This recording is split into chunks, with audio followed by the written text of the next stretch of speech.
No coração da África Ocidental, uma revolução silenciosa está em curso. No centro desse levante está um jovem soldado, cuja voz carrega o peso da mudança, e o sangue de Thomas Sankara em suas veias. Ele chegou ao poder por meio de um golpe de Estado, mas não do tipo que o Ocidente costuma apoiar. Não foi aquele golpe legitimado por empréstimos do FMI ou por sessões fotográficas glamorosas em Paris. Em questão de poucos meses, esse líder fez o que poucos ousaram fazer no continente africano.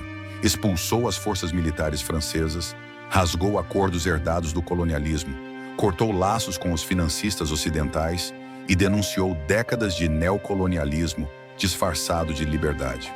Para seus seguidores, ele é a reencarnação de Thomas Sankara. Para seus opositores, uma ameaça perigosa com uma agenda pan-africana.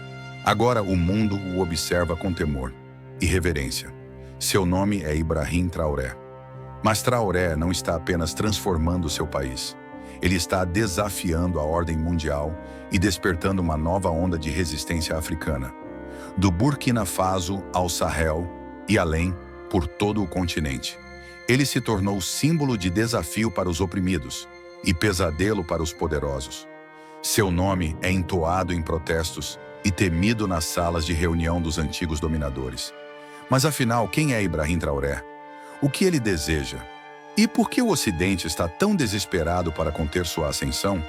Para entender Ibrahim Traoré, é preciso entender a terra de onde ele vem.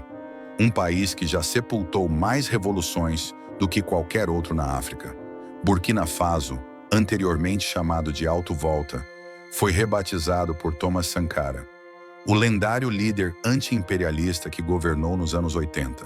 O nome significa Terra dos Homens Íntegros. Mas desde o assassinato de Sankara em 1987, um crime executado com cumplicidade estrangeira, o país tem sido tudo menos íntegro. Nos últimos 10 anos, Burkina Faso teve 5 chefes de Estado, sobreviveu a diversos golpes e viu grandes regiões de seu território serem dominadas por insurgentes jihadistas, mesmo com o apoio de milhões de dólares em ajuda militar do Ocidente. No meio desse caos, surgiu o capitão Ibrahim Traoré, um militar formado na Universidade de Ouagadougou, especialista em artilharia, com experiência real em combate no norte do Sahel. Ali, ele viu vilarejos sendo atacados constantemente por terroristas, enquanto o Estado abandonava sua própria população. Mas ao contrário de muitos colegas de farda, Traoré não se limitava a cumprir ordens. Ele começou a questionar. Por que, apesar de bilhões em ajuda externa, Burkina Faso perdia território toda semana? Por que havia tropas francesas no país se os ataques só aumentavam? Por que o país liderava rankings de crises de deslocamento negligenciadas no mundo, com quase 10% da população forçada a fugir de suas casas? E, principalmente, por que os recursos naturais da nação estavam sendo sugados por empresas estrangeiras enquanto os cidadãos mal tinham acesso ao básico? Em um de seus discursos mais marcantes, ele declarou: "Nenhum sacrifício será grande demais para tirar este país da situação em que se encontra. Nosso compromisso é com o retorno da paz, e a nossa bússola será sempre o povo." A ascensão de Traoré não foi apenas um golpe de Estado. Foi uma declaração aberta de desobediência. Ele apresentou sua tomada de poder como uma retificação da administração militar anterior, liderada por Paul-Henri Damiba, acusado por muitos de estar demasiadamente alinhado ao Ocidente e de relutar em cortar os antigos laços coloniais. Antes de tudo, já se inscreva no canal e deixe seu like.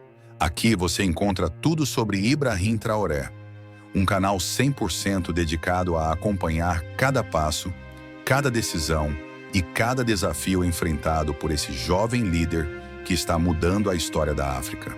Agora prepare-se, porque o que você vai ouvir é mais do que uma notícia, é uma revelação.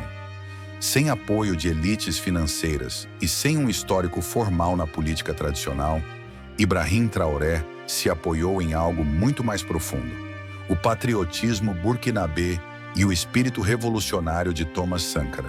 Inspirado no legado do herói nacional, Traoré passou a ecoar seus discursos, reativar narrativas nacionalistas e convocar a juventude não a pegar em armas, mas a lutar com ferramentas, criatividade e esperança. Mas foi justamente depois da esperança que o Ocidente começou a ficar nervoso. O que veio a seguir transformou Traoré em uma ameaça geopolítica de verdade. Burkina Faso tem um histórico turbulento de golpes de Estado. Desde sua independência em 1960, o país registrou mais golpes bem-sucedidos do que qualquer outra nação africana. De acordo com dados do Centro de Estudos Estratégicos da África, já foram 9 golpes vitoriosos, além de pelo menos uma dúzia de tentativas fracassadas. O ciclo de instabilidade é longo e marcado por promessas não cumpridas e acordos silenciosos com potências estrangeiras. Em 1966, o coronel Sangoulé Lamizana depôs o presidente Maurice Yamelgo após intensos protestos contra a austeridade e o autoritarismo. A França, apesar do golpe, manteve laços diplomáticos estreitos. Nenhuma sanção, nenhuma indignação. Em 1980, o coronel Saïd Zerbo derrubou Lamizana, mais uma vez prometendo reformas. Mas a economia estagnou e a ajuda externa virou tábua de salvação. 2 anos depois, em 1982, o major Jean-Baptiste Ouédraogo tirou Zerbo do poder com mais promessas de renovação. Foi em 1983 que tudo mudou. O capitão Thomas Sankara, com apenas 33 anos, liderou um golpe revolucionário. Cortou desperdícios estatais, incentivou a produção local e declarou guerra à corrupção, ao analfabetismo e ao controle estrangeiro. Mas seu sonho foi brutalmente interrompido. Em 1987, Blaise Compaoré, seu braço direito e amigo próximo, o derrubou e o assassinou em um golpe apoiado pela França. Nascia ali um novo regime, submisso aos interesses estrangeiros, e enterrava-se uma das revoluções mais promissoras da África moderna. Durante 27 anos, Blaise Compaoré governou com aparente estabilidade, com a bênção silenciosa das potências ocidentais. O país abriu seus campos de ouro para corporações estrangeiras, privatizou empresas estatais e aceitou a influência plena da França. Burkina Faso passou a ser classificado por acadêmicos como um Estado semi-soberano, aparentemente independente, mas controlado por forças externas. Em 2014, o povo acordou. Após uma tentativa de Compaoré de alterar a Constituição para continuar no poder, ele foi derrubado por uma insurreição popular e fugiu para a Costa do Marfim. Seus aliados franceses permaneceram em silêncio, mas o país ainda não encontrava paz. Em janeiro de 2022, o coronel Paul-Henri Damiba tomou o poder, acusando o governo civil de fracassar no combate ao jihadismo. Porém, Damiba manteve as tropas francesas, manteve os contratos, manteve tudo como estava. Foi então que surgiu Ibrahim Traoré. Em setembro do mesmo ano, o jovem capitão executou um contragolpe. Acusou Damiba de trair os ideais revolucionários e proteger os interesses estrangeiros.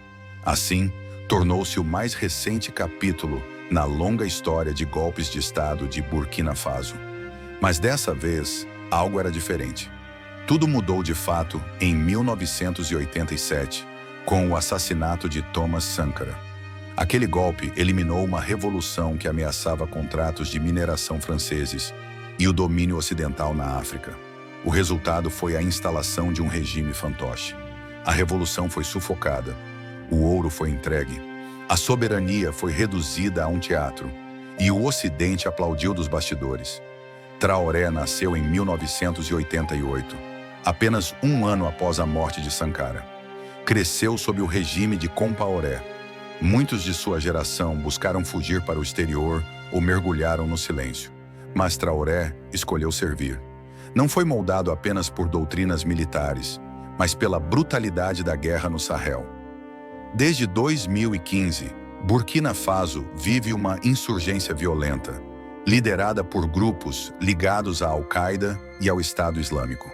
Traoré atuou nas frentes mais perigosas, nas regiões onde vilarejos inteiros eram dizimados e o Estado era ausente. Foi ali que se forjou seu espírito. Enquanto seus companheiros repetiam ordens, Traoré fazia perguntas. Por que o país recebia bilhões em ajuda internacional, mas continuava perdendo território? Por que as tropas francesas estavam estacionadas ali, se os ataques só aumentavam? Por que, apesar de tanto ouro sendo extraído, o povo seguia com fome, medo e sem acesso ao mínimo? Essas perguntas transformaram um soldado comum em um símbolo de resistência nacional. E agora, ele está no centro de tudo. Se você quer entender o presente e o futuro de Burkina Faso, e talvez da África, é impossível ignorar o nome de Ibrahim Traoré. Antes de começarmos, inscreva-se no canal e deixe seu like. Este espaço é totalmente dedicado a acompanhar as notícias sobre Ibrahim Traoré e suas ações que estão revolucionando Burkina Faso e toda a África. Agora, vamos entender os passos decisivos desse líder. Ibrahim Traoré serviu em regiões altamente afetadas pela guerra, como Lorum, Iatenga e Soum, onde a autoridade do Estado praticamente desapareceu. As forças francesas presentes no país sob a chamada Operação Barkhane raramente intervinham diretamente para proteger os civis. Assim como Thomas Sankara antes dele, Traoré começou a enxergar a chamada Guerra ao Terror, não como uma parceria de segurança, mas como uma fachada para o neocolonialismo e a extração de recursos naturais. Ele passou a questionar o próprio lado que defendia. Algo não fazia sentido. As missões eram sistematicamente subfinanciadas, apesar dos anos de ajuda militar estrangeira. Informações sobre movimentos terroristas frequentemente eram retidas ou chegavam tarde demais. As forças francesas na região pareciam mais preocupadas em proteger corredores de mineração do que em resguardar a população civil. Avançando até os dias atuais, Ibrahim Traoré abraçou abertamente o legado de Thomas Sankara, despertando um renascimento do orgulho pan-africano e um forte sentimento anticolonial em Burkina Faso e além. No manual colonial, existe uma regra não escrita. Você pode rebelar-se, mas apenas dentro de certos limites. Traoré não apenas ultrapassou esses limites, ele rasgou a página inteira. Em apenas 4 meses no poder, ele expulsou as forças militares francesas de Burkina Faso, encerrando a Operação Barkhane, que atuava numa base próxima ao aeroporto de Ouagadougou. Ele também rescindiu um acordo militar de 1961 que permitia às tropas francesas intervir à vontade nos assuntos internos do país. Um vestígio da era colonial, ainda presente em várias nações da África francófona. Traoré não parou por aí. Suspendeu e fechou emissoras francesas estatais, como a Rádio France Internationale e a France 24, acusando-as de transmitir desinformação e narrativas que desestabilizam o país. Ele baniu ONGs francesas envolvidas, segundo ele, em operações de inteligência disfarçadas de projetos de desenvolvimento. Burkina Faso é um dos maiores produtores de ouro da África, com uma produção anual superior a 70 toneladas, posicionando-o entre os 5 maiores produtores do continente.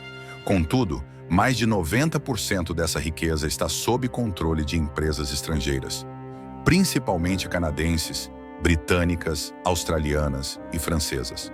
A administração de Traoré iniciou uma auditoria rigorosa de todos os contratos de mineração, revisando-os profundamente para garantir que os recursos do país sejam realmente aproveitados pelo povo burkinabê. Com a auditoria em curso, Traoré deixou claro: Burkina Faso não será mais saqueado por interesses estrangeiros. Seu governo começou a renegociar contratos, aumentar os impostos sobre mineração e incentivar a criação de cooperativas nacionais. A prioridade agora é simples: a riqueza do país deve beneficiar seu próprio povo, não conglomerados do exterior. Enquanto isso, a comunidade internacional reage com cautela. Organizações ocidentais expressam preocupação, enquanto líderes africanos começam a olhar para Traoré como um símbolo de resistência, um novo farol de soberania em um continente historicamente explorado. Para seus seguidores, ele é mais que um presidente. É a reencarnação do espírito revolucionário de Sankara. Para seus adversários, um perigo que pode contagiar toda a região com ideias de independência real. Mas uma coisa é certa: Ibrahim Traoré não pretende recuar. Ele desafiou o sistema, derrubou símbolos coloniais e declarou que Burkina Faso está de pé, de punho fechado, escrevendo um novo capítulo, desta vez com sua própria caneta. Se você quer acompanhar cada passo dessa revolução em tempo real, inscreva-se no canal e ative o sino das notificações. Aqui você não perde nenhum detalhe sobre Ibrahim Traoré e o novo destino de Burkina Faso.